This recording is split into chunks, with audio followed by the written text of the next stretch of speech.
sir, just have a seat right here and we'll get started in a second. Yeah, watch your step. You need some water? Okay, thank you.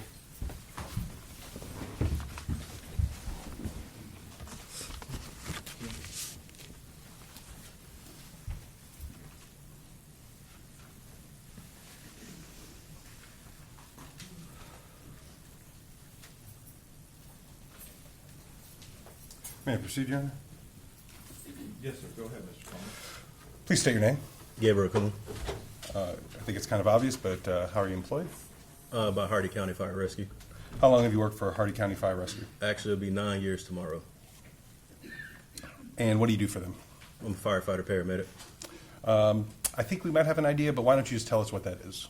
So firefighter paramedic, of course, you know, the firefighter part, you know, we're in charge of suppression of all kind of fire incidents. Then the paramedic part is just the EMS part, emergency medical services. So any kind of emergency, medical emergency that people have, we'll go out and respond to it. So we're dual certified in both of those. And do you require any specialized training when it comes to the medical aspect? I'm sure at the firefighting, yes. I don't mean to ignore that. I did with Hardy County Fire Rescue, I did 4 years as an EMT and 5 years as a paramedic. So it's about 3 months to 6 months for EMT school, another 11 months with paramedic, and about 6 months for to become a firefighter. So you pretty well trained on rendering medical assistance? Yes. And I'm sorry, how long you said you've been doing that again? 9 years tomorrow.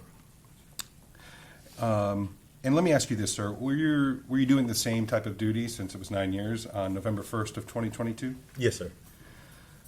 And let's just get to why you're here, okay? Do you recall participating in attempting to treat 7-month-old Uriel shock on that day? Yes, sir. I was a charged paramedic. Can you explain how you became involved?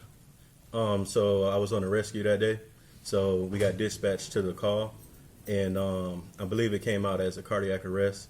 And with the additional notes, they said that the child has been left in the car since around noontime. Okay. And so how did you get there that day? We was in a rescue, the ambulance, and so we drove there to the scene. And do you remember where you went to? Yes, we went to, you want the address? You can refresh your recollection if you need to. Yeah, 1478 Kazan Road in Wauchula, Florida.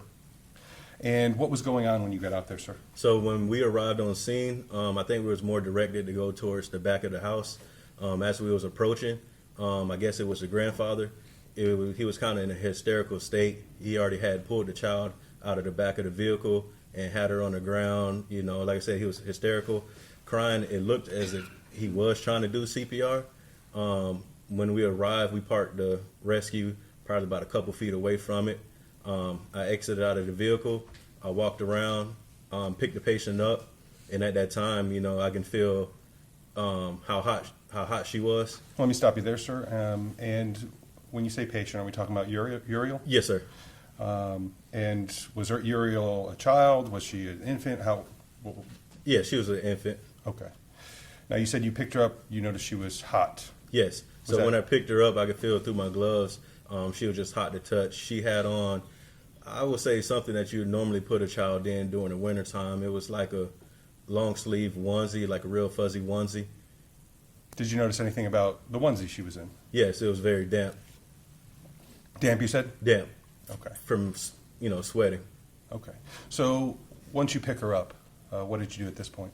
At that point, we went ahead, because we used the back of our rescue. We use it as more of like a controlled environment. So we entered into the rescue, and that's when we started proceeding to do CPR efforts at that time. And so is doing CPR on an infant a little more different than you would normally do? It can be. It could be more of a little bit more traumatic, but. Okay. Now, what else are you doing? You're doing CPR, or what other types of medical treatment are you rendering? Yep, so we're doing CPR, which is chest compressions at that time. The other person that was on the truck with me, he started an IO, which is intraosseous, which is basically, instead of going with an IV into the vein, it just goes straight into the bone, which was in the lower leg area, the tib-fib area. So we can begin giving medications a little bit quicker at that time. And as he's doing that, I was beginning to intubate the patient, because we needed to secure an airway.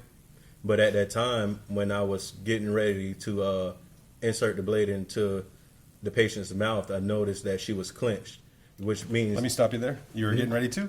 What do you mean she was clenched? which means her jaw was just kind of locked in place at that time. Usually we'll have to push medications like succinylcholine to kind of get them to relax. But at that time, once we started doing, further evaluation, we noticed that she started to have rigor mortis that was already set in. And I think we all have an idea of what that is, but what is rigor mortis? So that's just stiffening of the muscles and stuff.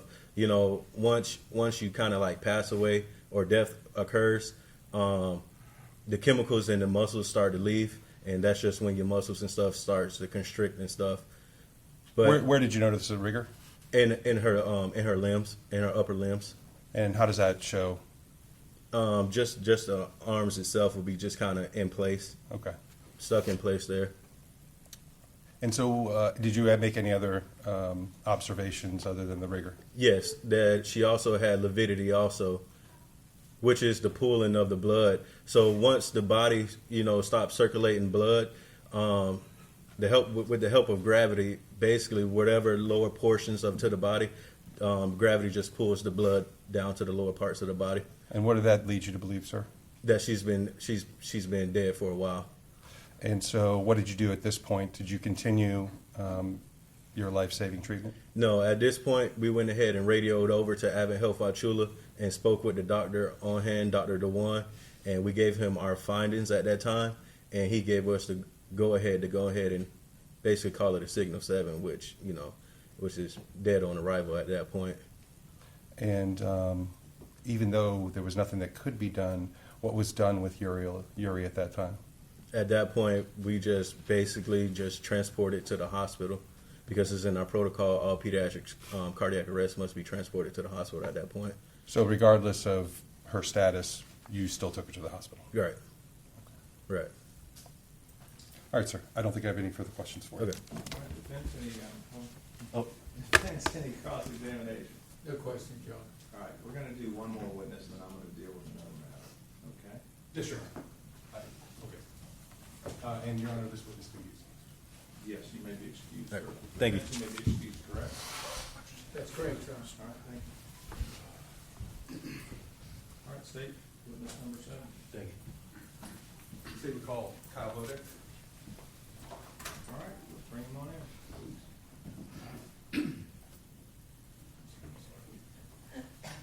Kyle Bodek.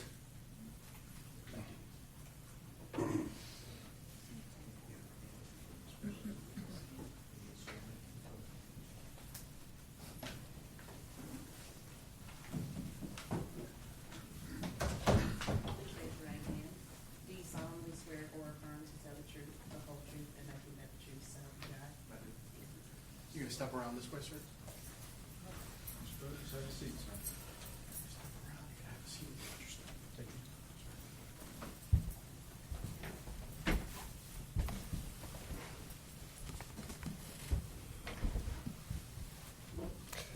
State your name, sir. How's it going? James Kyle Bodek. And what do you do for a living, sir? I'm a firefighter paramedic for Hardy County Fire Rescue. And how long have you been doing that for? Going on 12 years now. And I think we've heard from your fellow firefighter medic, but did you require training and experience to obtain your position? Yes, sir. Through EMT school, then fire school, and then paramedic school. And how long is that process? About 2 years total. So you have extensive medical training? Yes, sir. On-the-job training also? Yes, sir. All right.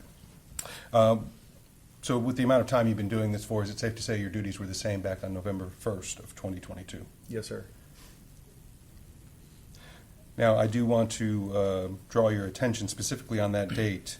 Do you recall participating in attempting to treat 7-month-old Uriel shock on that day? Yes, sir, I do. How did you become involved in that? We were at the station, got dispatched for the call, and at our station in Wauchula, it was Rescue 1 and Engine 1 went to that call. Okay. And so how did you get to that call physically? My duty that day was I was on Engine 1. I was the paramedic on that truck. So we followed in behind Rescue 1. And Rescue 1 would be the ambulance? Yes, sir. And so you're following him in. Where did you go? Our truck pulled around to the front of the driveway. Our truck couldn't make it in the back, so we parked by the front of the house, and we walked in around the side of the house to where the rescue was, back behind where the driveway ended. Okay. And so what was going on when you got there, sir? When we got there, the rescue crew had already moved the patient into the back of the truck, and then that's where we came in. I came in through the back door of the truck. And when you say patient, we're speaking of? Uriel, or Miss Shock. And so she was already in the back. Do you use that truck to kind of as an impromptu area to? Well, the rescue is what we use to treat and transport patients to the hospital. Okay, and so she was already there. Yes, sir. So what did you do once you got there? Or once you noticed all that? They had continued CPR from the family on scene. We took off the patient's clothing to expose her, which is normal for us. Started at IO, which is a needle that goes into the bone that we can help give medications to. What else? Did you make any observations when you were removing the clothing? Yes, the clothes were soaked from sweat, and she was hot to the touch. What was the weather like that day? It was hot that day. We had done training early in the day. It was warm. You said that you were speaking of the IO. I think we heard about that a little earlier. Yes, sir. At some point, did you continue to give her life-saving treatment or no? So I was placed at the bottom, and so my job would have been the IO and medications. They were doing CPR, and my partner at the top was trying to do intubation. He noticed that her mouth was clenched shut, and at that point we started noticing that the hand had rigor mortis already in it, which means the muscles had already contracted and they don't move anymore.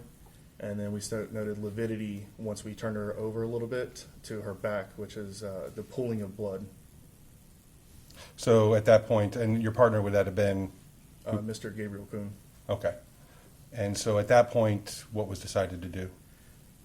We were already trying to turn the truck around to get to leave, and once we saw those signs, those are obvious signs of death for us. We had contacted the hospital through the radio to get permission to discontinue CPR at the time. And did you do that? Yes, sir, we did. We contacted the ER physician at Advent Health Wauchula, which was Dr. Dewan, explained to him what we had, and he gave us permission to discontinue CPR because at this point, no further action would have changed anything. And then from there, because the way the scene was, we transferred her to the hospital to get her away from the scene. And what do you mean the way the scene was? Just the chaoticness of law enforcement there. This situation has happened there before, so then we had left to kind of free up, I guess, to where she could be at peace at somewhere else, not left on scene. Thank you, sir. I have no further questions. I have a question, John. We're gonna take a break, and he's released. Yes, Your Honor. Okay, so, members of the jury, we're gonna take an early lunch. If y'all could get back around 12:15, please. All rise. All right. Please leave your notepads on the desk.